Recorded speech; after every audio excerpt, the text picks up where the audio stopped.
Le chef d'état-major général des forces armées togolaises, FAT, le général Dimini Alahar, exprime son mécontentement face au comportement indélicat de certains militaires. Il leur reproche de persister dans des pratiques de racket à l'encontre des populations civiles, notamment aux postes de contrôle, aux points de sécurité et aux frontières. Dans une note de service rendue publique, le général Alahar a fermement condamné ces agissements, qualifiés d'inacceptables, et mis en garde les auteurs de ces pratiques.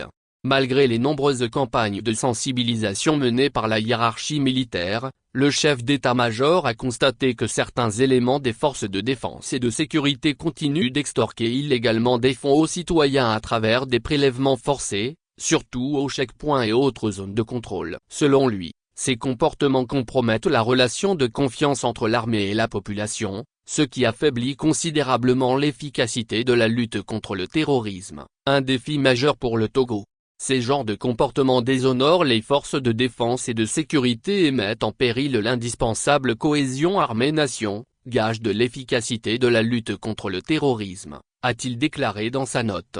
Le général Alahar a également rappelé que ces actes de racket sont non seulement illégaux, mais aussi strictement punis par le règlement de discipline générale et le code de justice militaire. Il a averti que tout militaire pris en flagrant délit d'extorsion de fonds sera sévèrement sanctionné, conformément aux règles en vigueur.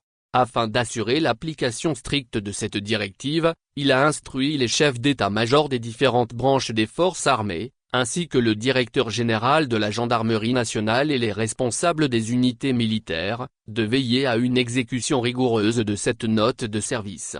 Cette mise en garde du chef d'état-major général intervient dans un contexte où le gouvernement togolais intensifie ses efforts pour renforcer la sécurité nationale et lutter contre les menaces terroristes. Une armée disciplinée et respectée est vue comme un pilier fondamental pour la stabilité et la protection du territoire togolais.